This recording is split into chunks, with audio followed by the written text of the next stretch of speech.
if you have the love of what you're doing, the writing, then to me, it's worth it, because if I'm not sitting there writing my stories, I'd be going crazy because everything would be rattling around in my head. Inspiration, creative people, problem solving, imagination, discovery, thinking outside of the box. Welcome to InSpiris Audio Magazine, a podcast focusing on creativity, inspiration, and imagination. I first met my next guest as a sailor serving aboard the USS Enterprise. He was assigned to be the Public Affairs Office Chief Petty Officer in charge of our division. We worked together for nearly 3 years until 2003. After I retired from the Navy in 2006, I continued to keep in touch with him and watched him grow as a writer and novelist. I knew I wanted to have him as a guest when he was selected to participate in an anthology with one of his short stories. I'd like to welcome author Mark Piggott to InSpiris Audio Magazine. Can you give me your elevator autobiography, your 30-second to 1-minute pitch about who Mark Piggott is? Well, I'm a military brat. My father was a Marine. My mother was in the Navy. Traveled around. I was born in North Carolina. I grew up in New Jersey, California, Hawaii. I've been all over the place in my early life. Settled in New Jersey, so I really consider that my home. High school, I tried college, didn't work out, so I followed the family business more or less and joined the Navy. I've always been a creative person, so becoming a Navy journalist was kind of the way forward for me. Spent 23 years of that and had a great career traveling around the world and serving my country as I did. Started writing my fantasy stories while I was on active duty and carried it over into my retirement. And that's when I was first published, and have just been continuing to write since then, to what I do now as a writer-editor, working for the Department of Housing and Urban Development. Live in Alexandria, Virginia with my wife, just me and our dog Sully. All my 3 kids are all grown up, married, and living on their own. So I'm kind of that retired life as it is right now. How has your career in the Navy bolstered your writing? I think it's bolstered it in the fact that I learned more. I mean, when I was writing in high school, I was, school newspaper, the yearbook, that kind of thing. I did a little, I was actually trying to become the first or the next Jack Kirby or Stan Lee, because I had an artistic side. I was creating my own comic book characters, their backstories and things. And so I started off in that respect and everything. But when I came into the Navy, I kind of got the mechanics of it. The Navy really taught me, the things about sentence structure and putting together a complete story in that respect. So that's where I learned a lot of that, was through my Navy career. And I think it was also with my Navy career that I kind of really built more on my imagination, as it were. Is through my early days in the Navy, I played a lot of Dungeons and Dragons, my off-duty times. Back in those days when you deployed, you didn't have, there's no internet, no video game consoles. TV was very old and not reliable, on board ship, especially back then.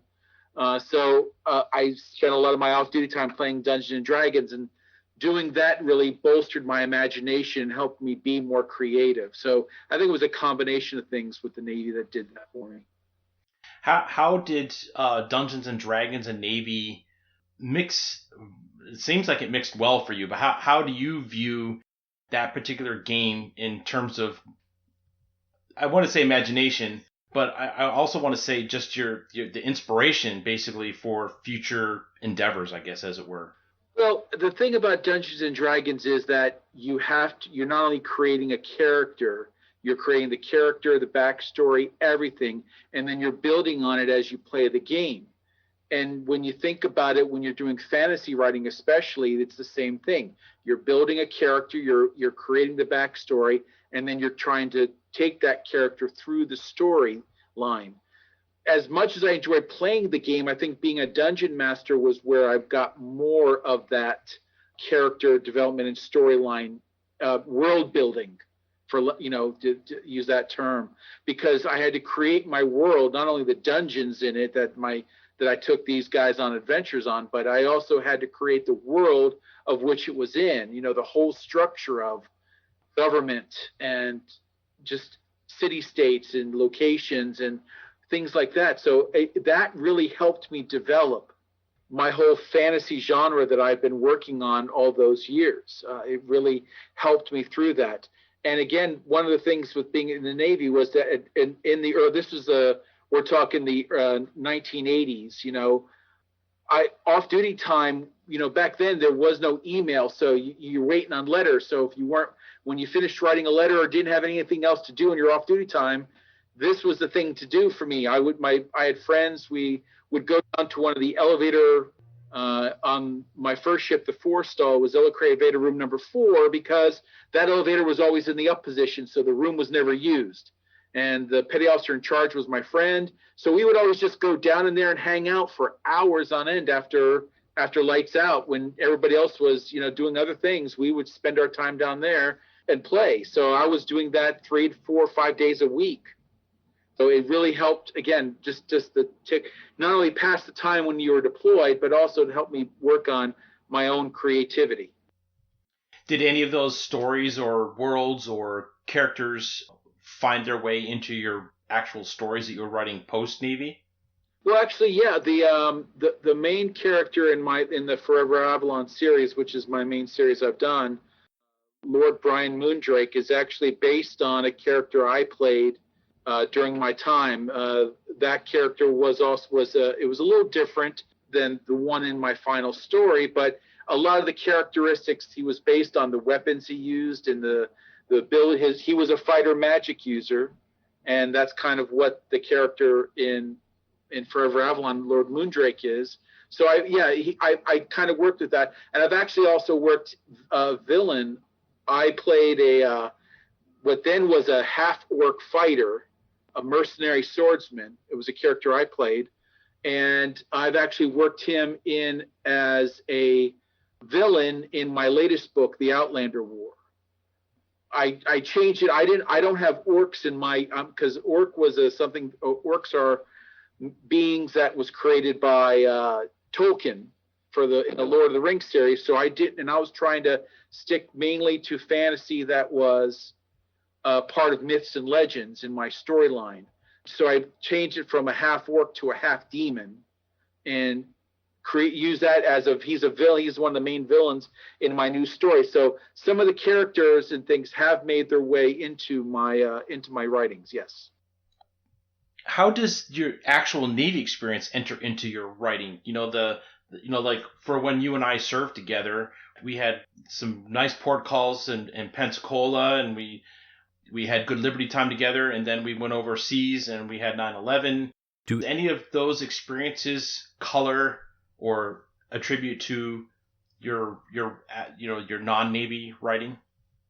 Well, I think the biggest thing is settings was number one. When we were able to go to port calls and go to places like England and Italy and Greece and see the ruins and things, that kind of gave me inspiration on settings in my stories.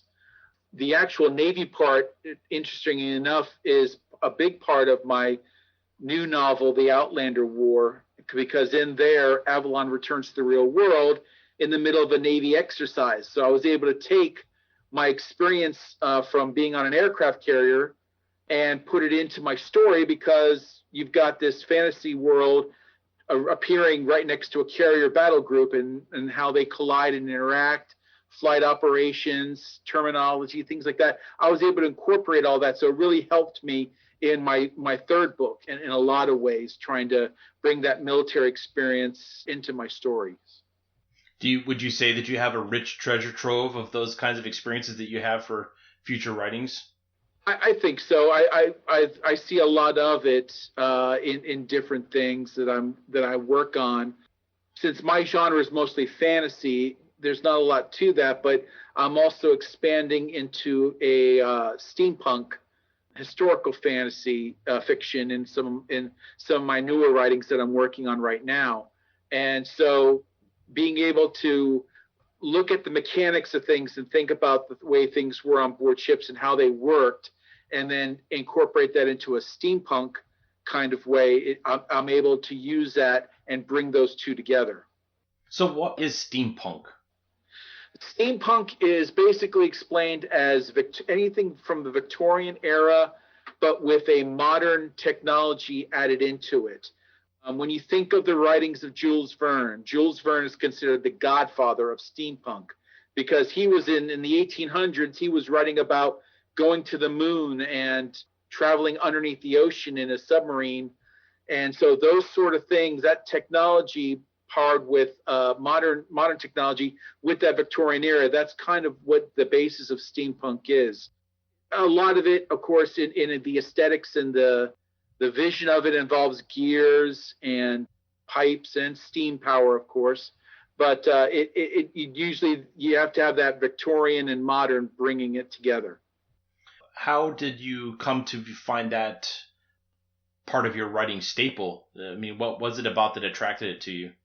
Well, Jules Verne has always been one of my favorite authors. He really is. And so that has always interested me. And then lately, you just do a Google for steampunk and you see the imagination of the creativity of people in this genre is just unbelievable. And so I've just gotten into it in that way at first. And then it got me thinking even more, because my current work that I'm working on, it was a basic concept. What if Jules Verne and Nikola Tesla met? And it was when I started researching that idea, it was funny that they were actually living in France at the same time, because Verne lived in France. He was from there. And Tesla was actually at that time working for Continental Edison in France. So they actually could have met. So that idea was like, oh, what kind of a world would we have had if you take the genius of Tesla and the imagination of Verne and brought them together? And from that basic idea, I created a whole new world around the late 1800s, early 1900s of what the world would be like in kind of a steampunk idea. Oh, that sounds really cool. I'm looking forward to reading all that. After the break, we will discover how Mark uses inspiration from his Dungeons & Dragons world building to aid his creative process. If you have ideas about people I should connect with for inspiring conversations about creativity, please get in touch with me through my contact page at InSpiris-podcast.com. And now back to the show. What do you recall of the creative process when you played Dungeons & Dragons? So you talked about being the dungeon master. What ingredients did you have to bring together to create a seamless whole, as it were? Well, the first idea is you create the world. So you have to create the landscape, and then build on that. It's the whole concept with any author of world building. If you're creating something, whether it be fantasy, science fiction, you're creating a whole new world in a lot of those respects. So you have to start from scratch of what the land looks like, what the cities are like, what type of government are you instituting. You have to build on that, and then from there, you create the challenges. In Dungeons & Dragons, the one thing that was great about it was you had all the compendiums to help you build your world. There was a monster manual, which was basically a guidebook of all different kinds of creatures that you could plunk into your world and such. You had the player's guidebook had your different races and classes, from elves, dwarves, gnomes, halflings, to your thieves, magic casters, assassins, fighters, paladins, all of that.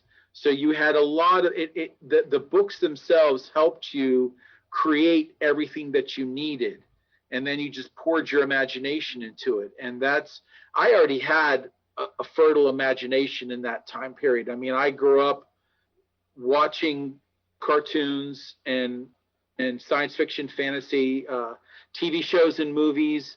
I read a lot of comic books, other books, so I already had that fertile imagination, and this just allowed me the broad spectrum to just lay it all out and saying, this is my world, this is what I want to create upon.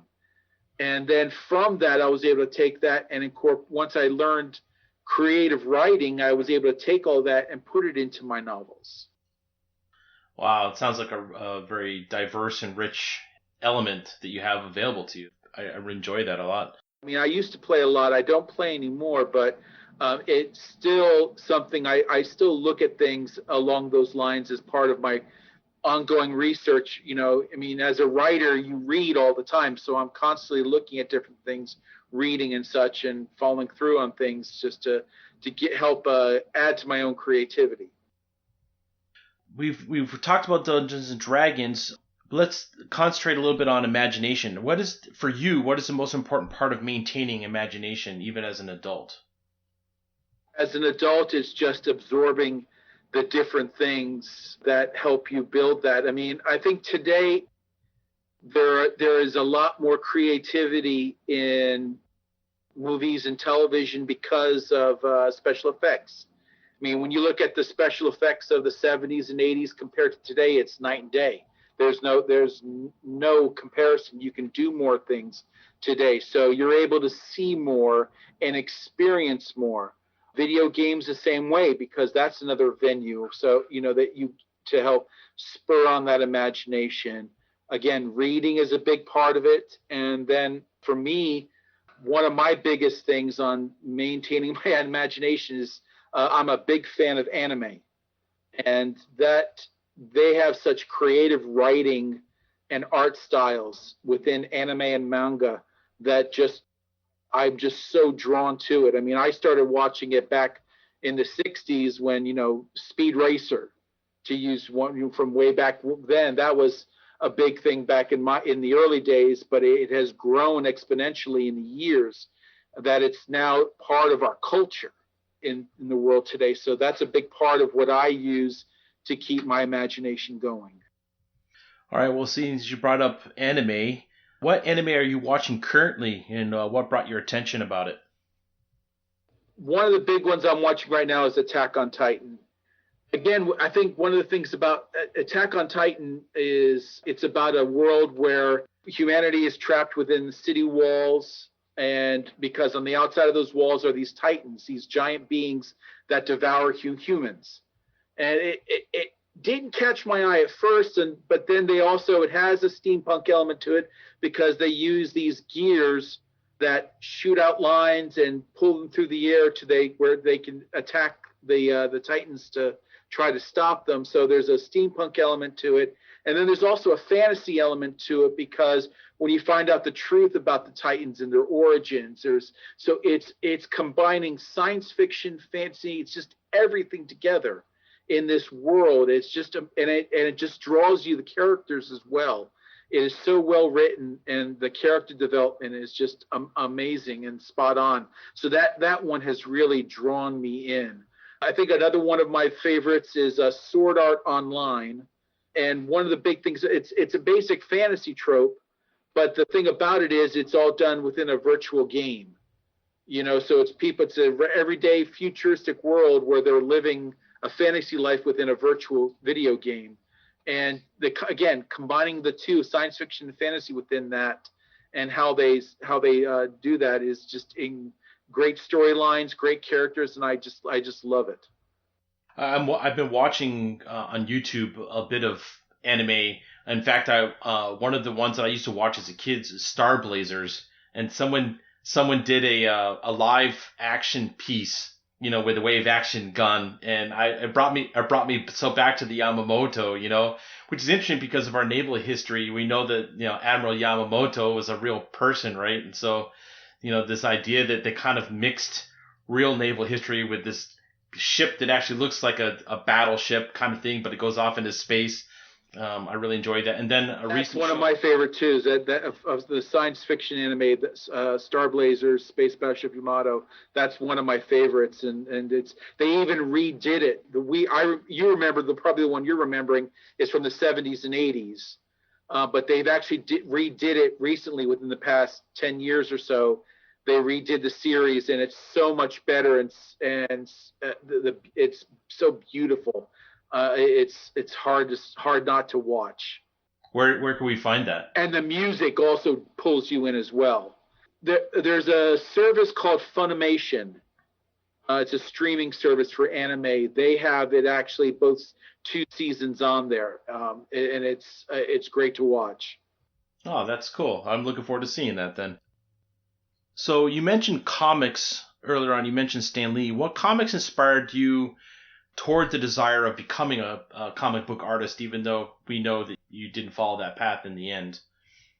Early on, I read a lot of the Jim Lee's run on the Superboy and the Legion of Superheroes. I love that storyline of them being a 30th century and the different races, and it was like, to me, it was like Star Trek with superheroes. That's the way I looked when I read that, because I was big into Star Trek in the 70s, and then the Legion of Superheroes, that first drew me into comic books. But then as I got older, the X-Men were just one of my all-time favorites. I've read them all consistently throughout my life. The whole thing of the being a race of superpowered beings that are shunned, it speaks a lot to the world in its tones of racism and things, but at the same time, the humanity behind the character, that always one of the things that I love about comics, especially, and the X-Men were big on that. And just overall, those were the 2 biggest influences how I wanted to take my life when I wanted to be a comic book writer and artist early on. Wow. I find that the X-Men really speaks to me too. I don't know if it's because we're kindred age range, but like I come home from lunch at work and I'm watching an anime style X-Men on Netflix, and I see the influences of both, and I look at Stan Lee and I look at he was really working, in my opinion, to tackle these social issues of the day that are still relevant today. Yeah, and, absolutely. Like you said, the shunned people. We have a lot of shunned people these days, and so I find that art in that regard is a great can be a great salve for people who are feeling disenfranchised, I guess. Yeah, absolutely. How is comic book art different from any other visual art form? How is it the same? Well, I think if you have to look at the history of it. Overall, I think when you look at the early comic book styles of like the 40s and 50s, I mean, going back to the original Captain America, how he was drawn and such, to way it is today, the progression, you can just see it there and everything. And I think it just it has spoken to each time period. I mean, when you look at comic books, I mean, again, taking Captain America, for example, and you go from the 60s to the 70s, and you can see the transition in not only the style of the art, but also in the way the characters are portrayed. I mean, I remember back in the 70s, Wonder Woman went through a phase of where she lost her powers, and they actually made her like almost a 70s supermodel kind of look. When you looked at her, the clothes that they styled on her and things like that. When you think back to Steve Ditko, when he did Doctor Strange in the 60s, and he did it so psychedelic in his drawings between, Doctor Strange and the Silver Surfer, the way he did that just spoke to the era. So I think that comics have grown through the eras, just as everything else.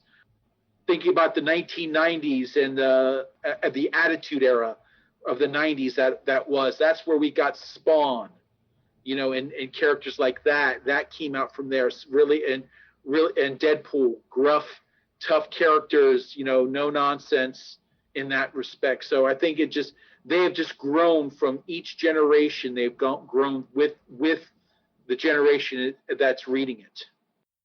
So to move beyond like Marvel and DC and some of those things, how do you feel about the concept of using comic art to tell a story like Mouse or The Walking Dead? How do you feel about those kinds of comics that are kind of outside of the normal superhero model? I love those as well. I think the Watchmen, even though that is superhero, The Watchmen speaks more of the age of nuclear power, and also about abuse and rape and things through that graphic novel. That was a big one in those realms. And I think they can be very powerful because, again, if you can target an audience with a certain imagery and storyline, I think that's a great way to do it. Would you ever consider doing a graphic novel or a graphic story like that? I would love to. I'm not much of an artist anymore. I've kind of taken away from my artistic side. I've really not done anything like that since the 80s. I don't think I've done any kind of drawing or anything like that of my own. So it's not something I've done in a long time. We'll be right back after this brief break. Are you an artistic person? Are you inspired by new ways of looking at the world around you? I'd love to have you as a guest of the show here at InSpiris Audio Magazine. You know where to find me at the contact page of the show's website, inspiris-podcast.com. And now let's find out about Mark's ideas regarding what it means to be a storyteller. From your perspective, what is the role of a storyteller? I think a storyteller focuses on not only the story they want to tell, but what needs to be told. A lot of my stories that I write, I really focus on good and evil, because that's kind of the mindset I'm in. I think from the influence I've gotten from books I've read and comics and things like that, and just growing up as somebody in the military, you're focused on that idea of good versus evil. That's where I focus a lot of my writing on. But I think with any storyteller, it's a matter of conveying whatever message you want to get across. And whether that's a message of hope, a message of purpose, or just trying to portray an injustice, whichever the case is, you have to be able to present that within your work.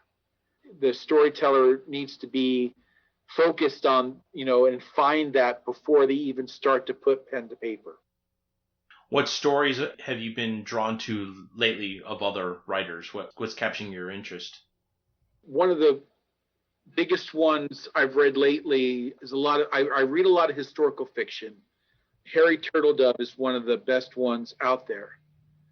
His stories are where he takes one point in history, changes it, and then shows the world what the world would have been like if that one point in time changed. He did a whole series on if the South had won the Civil War and what our world would have looked like. And it's scary when you read something like that and you think about that, just changing one moment, would that have changed the tide of the entire war and what the United States would have looked like. What do you think the importance is to look at that changed aspect? Why would someone want to take a moment and examine that one point in history? I think it's a thing of what could have been. I think that's the way it is, to think that, wow, we need to look at how we're dealing with things ourselves, because this is the way it could have been. If you think about it from a perspective of science fiction prophecy, when you look at a lot of science fiction, some of them wrote books that are dated in today's day where we're living right now. Are we living like that? No. But some of the things are gearing towards that. I think the best example I can think of is when you look at the book 1984, George Orwell. When he talked about confinements on free speech that are within that book, we're kind of seeing some of that today. And that's scary. That some of the things that he wrote about, he wrote this book, 1984, he wrote it back in the 40s and 50s. And, it was based on the year 1984. It didn't happen. But then we're seeing that today. It's one of those things of, you have to look at these things, the old saying that if you don't understand history, you're doomed to repeat it. So I think that looking at it, you want to make sure that these things don't happen again. Do these kinds of books and stories, do they have an impact on you personally? Do you modify how you view the world or how you interact with it? I think it makes me more aware of language. It really does. To give you an example, the steampunk story I'm working on right now, it's based in the late 1800s, early 1900s. So there was a lot of racism back then. But I don't want to use that kind of language that they would have used back then in my story, because I don't want to insult anybody of any race.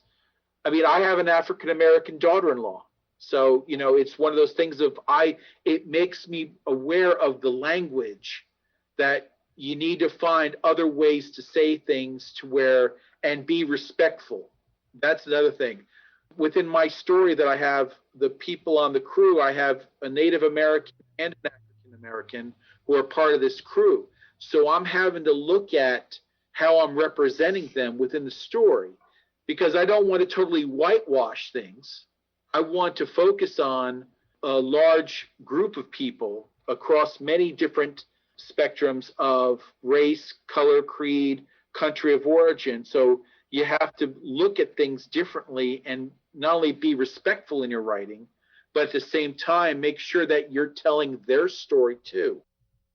So it sounds to me like you also have an ear out for cultural misappropriation and not buying into stereotypes and biases and mores. Would that be accurate? Yeah. I mean, well, and again, part of that also comes from me working at HUD, because I work within the department within HUD of public and Indian housing. So we're not only dealing with housing in urban environment, which is largely African American, but also with tribes and Native American. I'm working with people and on legislation and housing issues within those areas.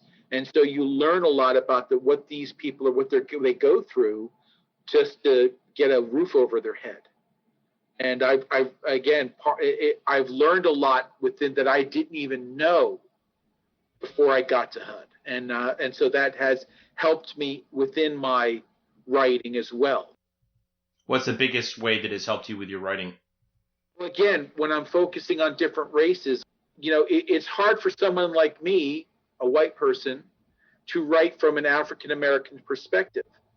But as a writer, I want to make sure that I'm including that within my story. I don't want to, again, just whitewash everything. I want to include something that anybody is going to want to pick up and read, and that they're going to not only enjoy the story, but take something from it. So you have to gain that perspective and look through it. So I ask a lot of questions. I have people look at my stuff and saying, am I being insensitive here? Am I on the right track? I've asked that a lot of my colleagues, and they've been very helpful and insightful in working with me on this. It sounds like that'll help your writing be more successful then. I hope so. I really hope so. What inspired you to tell fantasy stories over another genre? Again, just something, I've always been drawn to fantasy. I mean, one of my earliest memories was going to see The Hobbit, the animated version of The Hobbit, in the movie theaters back in the 70s. I mean, I love that version, even though it's just one of those things that sticks in your mind. And it's from that I picked up the Tolkien books and read them. And then I started into other authors, Terry Brooks, the Chronicles of Shannara series, the Michael Moorcock and the Elric series. I was just drawn in. Those are the authors and the stories that just drew me in to fantasy. And then going from there to playing Dungeons and Dragons, it just went from, that was definitely where I coalesced around. What authors have influenced you the most, and why? The biggest one I just mentioned, Michael Moorcock. He wrote the Elric of Melniboné series. His style of writing was not only descriptive, but also his characters just so well done. And I think he's been one of the biggest of me as a writer looking at Elric, because it was fantasy, but it wasn't. When people think of fantasy, a lot of times they look, Tolkien is first thing. Tolkien and C.S. Lewis, those are the first ones they go to, because that's the basics for any fantasy. Their writings and their ideas on elves and dwarves. Those are what we first go to as young adults, I think. And Michael Moorcock went 180 degrees away from that, creating this dark world of demons and trying and fighting against that with a sword that can eat souls. I mean, that just scary, but at the same time, it's so out there. It's like, wow, if he can write this, then I can do the same thing. And again, that's what he was, I think, the biggest influence on me. Do you have any characters of his that really speak to you, either good or bad, I guess? Well, Elric is his most famous character because as not only the biggest anti-hero, I think Elric was more of an anti-hero before, like, think about Spawn and Deadpool and even Wolverine. Those are kind of anti-heroes, and Elric was, I think, first in that area because he was somebody who did the right thing, but he did it in a way that he didn't care how he did it, as long as it got done. So he's one of the biggest influence, but he also had some other great characters within there, some sad, some good, and but Elric was definitely the biggest one.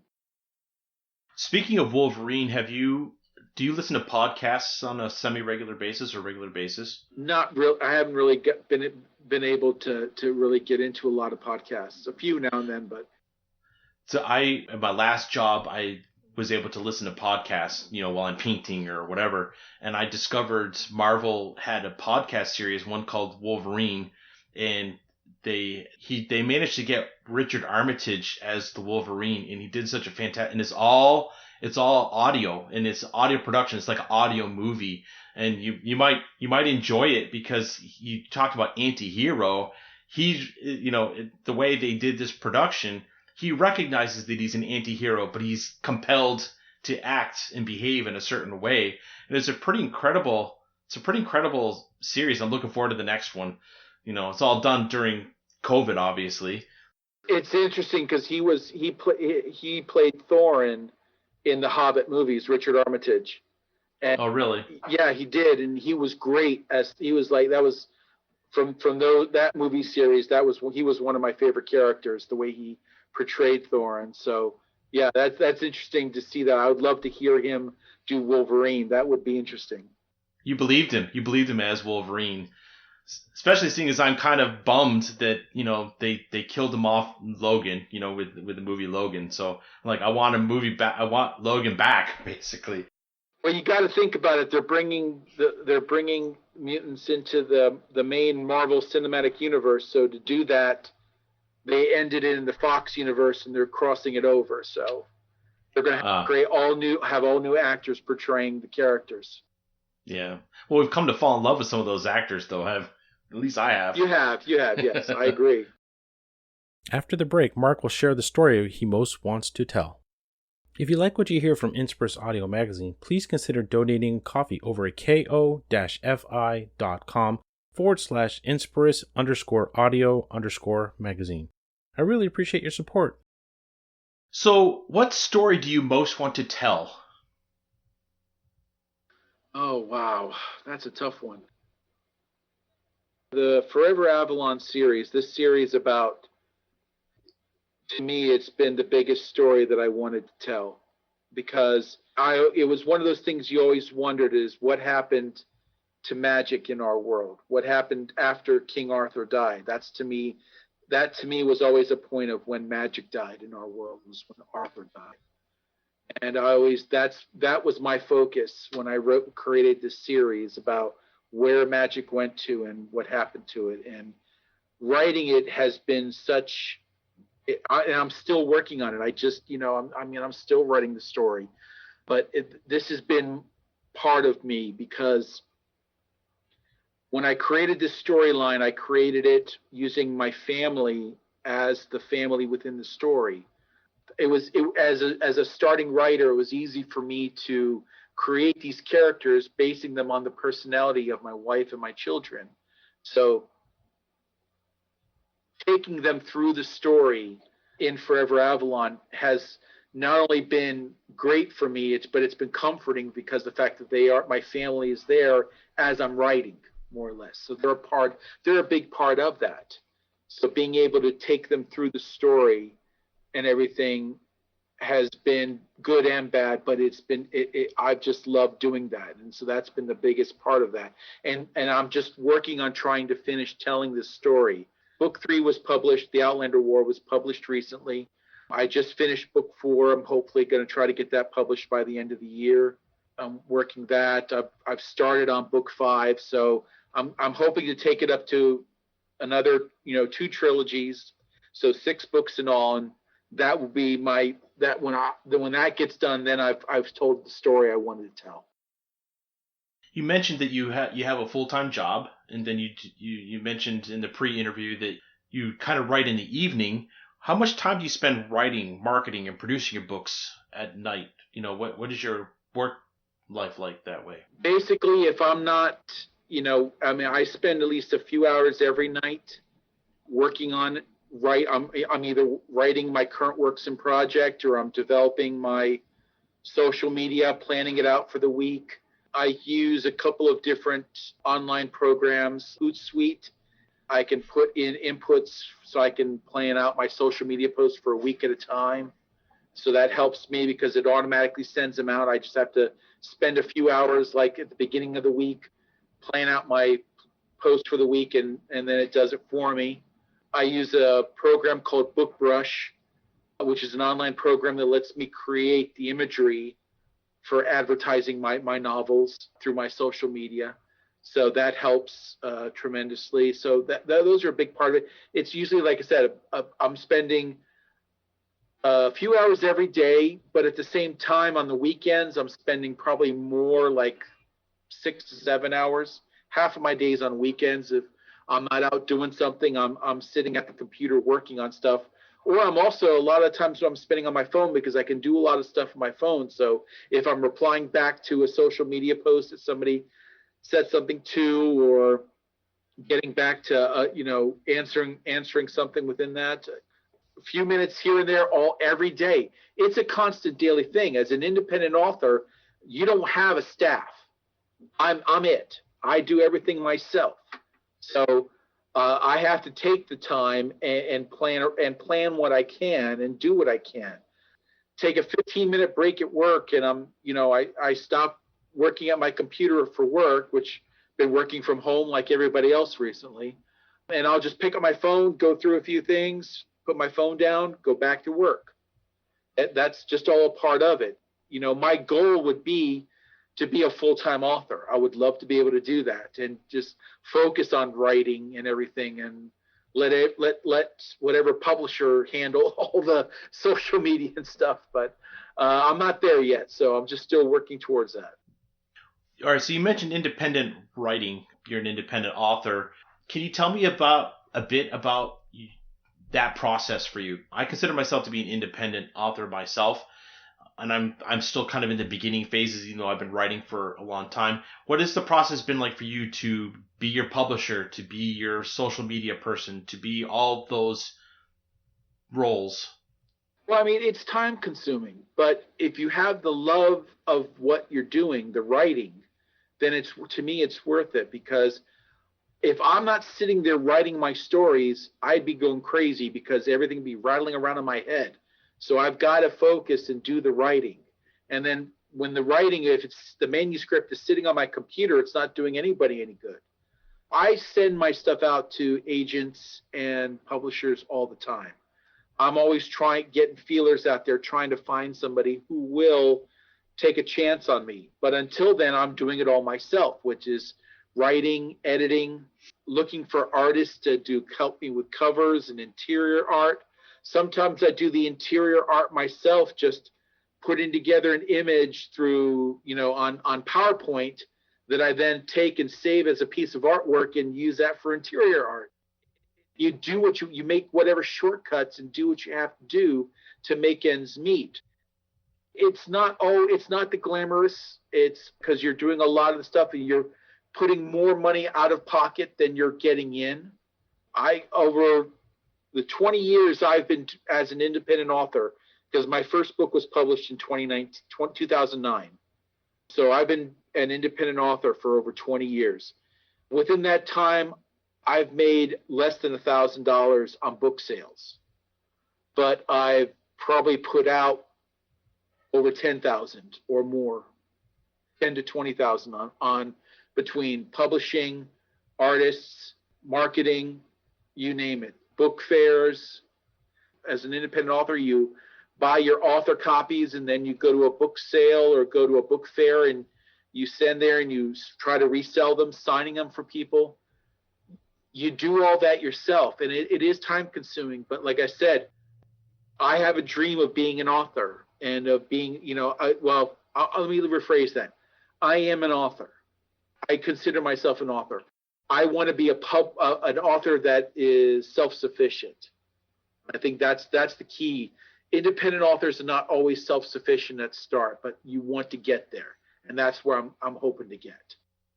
Would you say that your experience as a journalist in the Navy allowed you to have the feeling or the thought process that you could do all those functions yourself? Like, the reason I ask that is I feel like our desktop publishing experience, our public relations experience, all those things, we wrote press releases. So all those things, to me, feed right into our ability to be able to put our stuff out there on our own.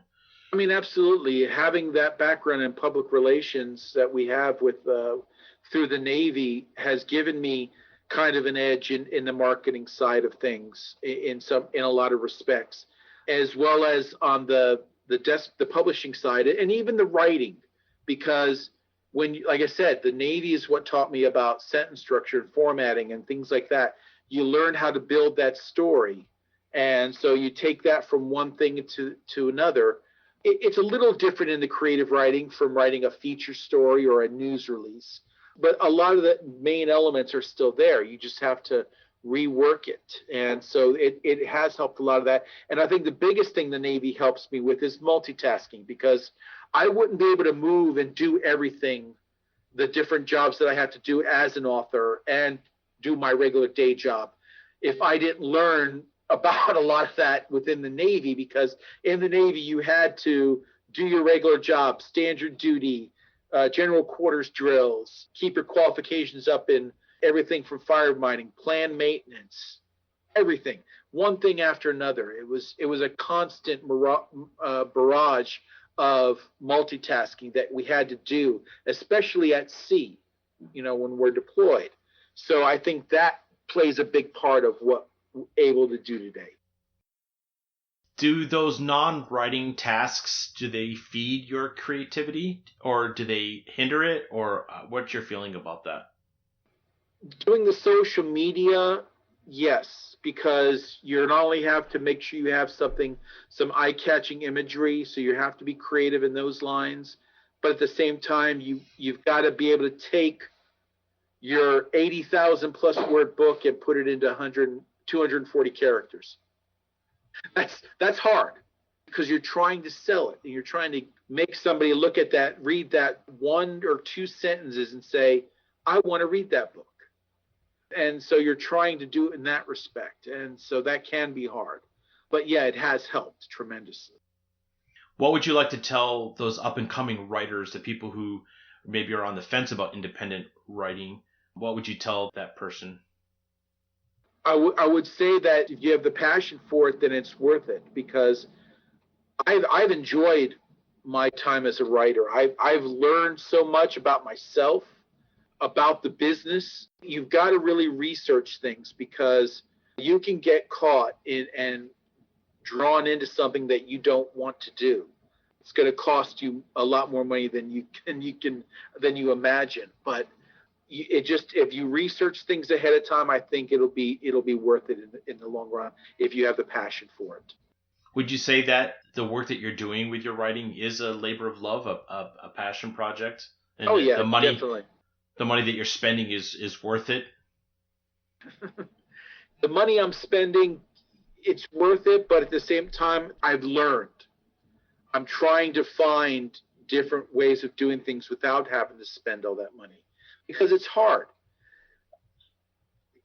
Going back to my third book, The Outlander War, which was just published, I spent $3,000 on editing, publishing, cover design, and then marketing through my publisher. But they did it all themselves. I paid them, they did everything. If you would do that out in, and do it separately, I mean, you can publish for stuff for free through Kindle Direct Publishing on Amazon. There are ways to publish stuff for free, but you still need to make sure that it's edited properly. You still need to have that art. You still need to be able to market it. Yes, you don't have to pay for things, but it's not going to be as good of a product. And I've seen some books out there that are not that good because somebody's trying to rush pushing it out there. You don't want that. You have to find that happy medium of paying for some things and doing other things for free. I have a lot of previous contacts through my marketing that I try to reach out and go back. I've been able to follow through on with each book I've published. So I'm working with that in hoping to, again, the hardest part is building that audience. Once you get that audience, I think you can find things even better. We'll be right back after the break. Please consider subscribing to InSpiris Audio Magazine. Not only will you earn my great appreciation, but as a thank you, you'll receive access to content not found in the episodes. You'll also receive advanced notification that a new episode will be released. You can subscribe at InSpiris Audio Magazine's website, inspiris-podcast.com. Welcome back to InSpiris Audio Magazine, and now Mark is going to tell us where he wants to travel and why. You mentioned about travel, and you said that you wanted to go to Japan.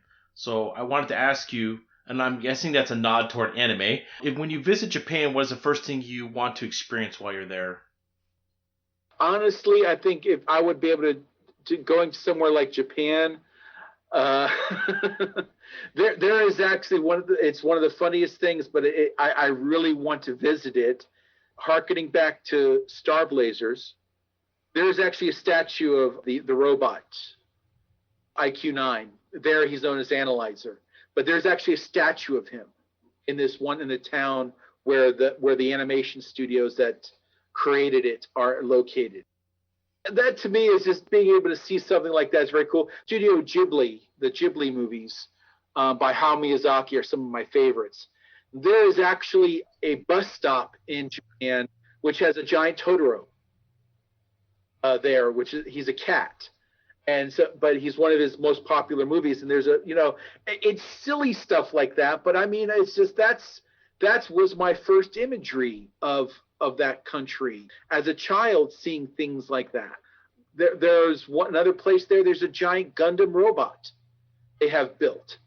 That's just the cool part of what got my imagination flowing, was seeing images like that. So yeah, that's the kind of stuff I'd like to see. I mean, I want to see all the shrines and the places like Tokyo Tower, Kyoto, things like Mount Fuji. Those are the beautiful stuff, the cherry blossoms, all that I want to see and experience. But there's a lot of silly, stupid things, as my wife would say, and I also want to see, because that's the kid in me. To me, being a writer, especially writing fantasy, yeah, some of it can be grown up and adult in your writing, but at the same time, to write stuff like this, you have to be that kid at heart. And so I always keep that about me. I always try to keep that I'm still that kid at heart. Nice. So when you served in the Navy, you did get any opportunity to go overseas to go there? Unfortunately, no, I never did. I was always an East Coast sailor. I never got further west than Indiana. So there's no Navy in Indiana, as far as I know. Well, you got to remember the old Defense Information School was once in Indiana. You're absolutely right. And I was an instructor there. So that was actually, I would say Chicago's as far west as I got, because I also went. That was where I went to boot camp. So that's about as further west as I got. Hopefully you went there in the fall and not the winter or the summer. Yeah, fall. Yeah, I did. I was able to get out of there before the winter. I used to live there. I'm very familiar with that stuff. What I don't know if I asked this earlier or if you answered it, but I'm going to ask it this way. What writing projects are you working on currently? I finished book 4 of the Forever Avalon series. The title is The Prometheus Engine. So I've just finished that one. Again, I'm hoping to have it published by the end of the year. I've also written a new fantasy series. It's called The Last Magus. It's kind of a reimagined world with the main character as a magus. The magus are warrior wizards. They can use magic, but at the same time can wield weapons. They kind of have a bad reputation, and so it's basing around a character who's trying to find himself. And so that's a new series that I've started working on. I'm hoping to have the first one of that one also published by the end of the year. And again, the steampunk story, I developed it first as a short story. It's called Corsair and the Sky Pirates. And my short story actually won a steampunk writing contest. And so it's going to be published in an anthology of steampunk short stories that'll be published this year. But I took the short story and now I'm expanding it into a full novel.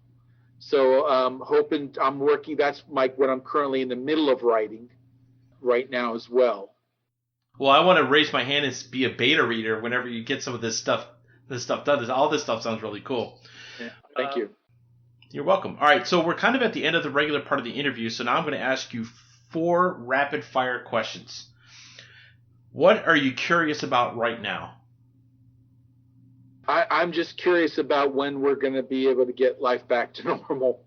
I've been in this for a year, and it's just hard, I think, seeing the country like this, the world like this. So I'm just curious as to when things will hopefully get back to normal.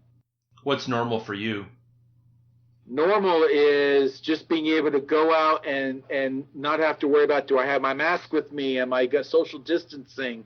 Am I going to get sick from the person 10 feet away from me? It's just, I think just the way it was before COVID, that is normal to me. And just, I miss going to a theater to see a movie. I mean, I don't mind watching it on my TV, but streaming is not, I miss going to an IMAX and seeing everything in the big screen and having it, the sound and the visuals come at you. That is normal to me. Yeah, I agree with you there. I was talking to my wife the other day. I want to go to a movie theater. Gotta find a movie theater, but there's nothing right now. Is there going to be anything open, or are we going to go back to drive-ins? I mean, that's might be a good thing. The only good thing is we may see drive-ins again. No, our drive-ins are already open out here. Okay. And my brother works for a movie production, not a movie production company, but he puts in the projectors, and he says that they had pop-up drive-in movie theaters, like a project on the side of a building or something, and you just park and you have the radio station tuned to whatever. Yeah. So socially distanced drive-in movie theaters. What do you miss most about your childhood summer vacations? The thing I miss the most is where we used to spend it. My family, my grandfather used to own a cabin that was on the Delaware River. And every summer we would go up there, spend the week. We would spend our weekends at the river. We would go up there, stay at the cabin. We would go swimming in the river, cooking out, all of that. And unfortunately, my father, when he got up in age and couldn't take care of the cabin anymore, he had to sell it and everything. So that part of my life is gone. And so that's something I miss from my childhood summer vacations. What part of New Jersey did you grow up in? It's a town called Phillipsburg. It's about an hour and a half, 2 hours north of Philadelphia. It's right basically, if you know where the Lehigh Valley is, Allentown, Bethlehem, and Easton, Pennsylvania, that stretch there, right? When you cross over from there into Jersey, there's Phillipsburg, and we're right there on the Delaware River.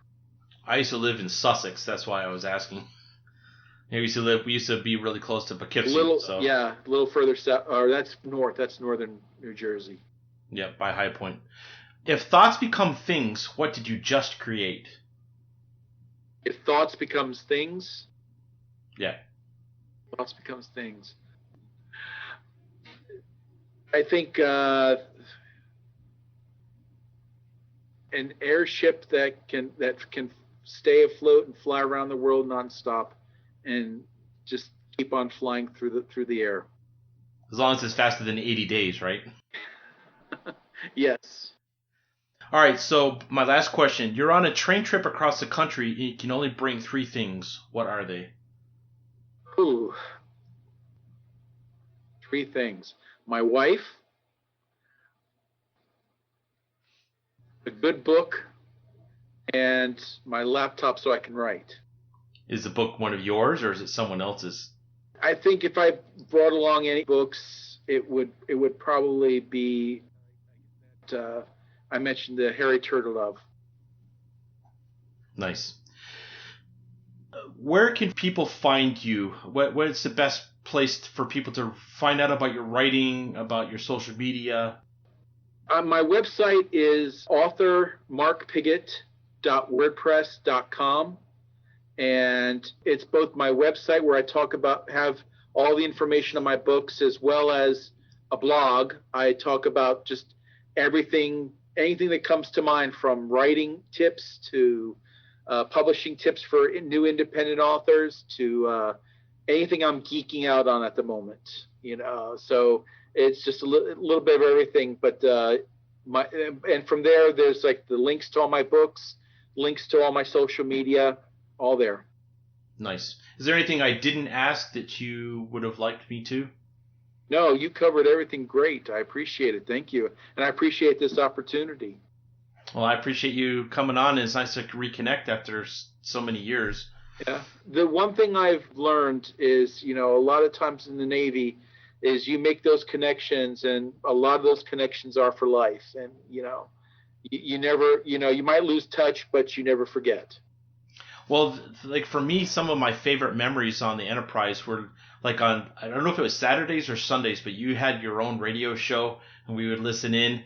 And I can remember, I hope your wife doesn't hear this, but I can remember we had Liberty together, and you were out there like, I've got to smoke a cigar. So you smoked a nice cigar, and you also gave me some really fantastic advice. You said, I know you're frustrated with the Navy right now, but if you just hang out 4 more years, your retirement will, and I know I've told you this before, but it bears repeating that you gave me some of the best advice I had in my career, and I truly appreciate you, and I appreciate the fact that we're both writers, and that we can kind of share that experience together. So, well, first off, let me say I don't smoke cigars anymore. I had to give those up because of heart issues, and blood pressure. So I kind of had to leave those aside. So that time was probably one of the last times I've smoked. But, it warms my heart to hear that. One of the great things I had within my Navy career is the fact that there are people out there who have progressed and done things, and they can say thank you for, if it's some advice I've given, and you don't think about it at the time you're giving it. You're just trying to help somebody through a tough time or whatever's happening, and so that the fact that I've been able to help to do that for you, it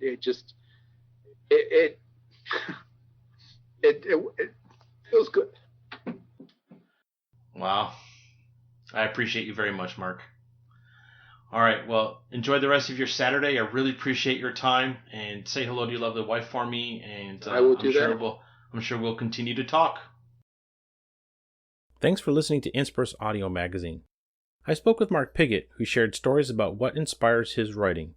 He also talked about his love of anime, and then he shared a bit about the actual craft of writing and the creativity it takes. He spoke about a story he wrote called Corsair in the Sky Pirates. If you'd like to listen to an excerpt of his story, consider subscribing at inspiris-podcast.com. If you'd like to learn more about Mark, the show notes will share where you can find his website. InSpiris Audio Magazine is produced by Spencer Webster and SP Webster Press. Music is provided by Leland Hirschman, and intro narration is provided by MacKenzie Webster. And it bears repeating, please consider subscribing at inspiris-podcast.com. And remember, creativity is in your future.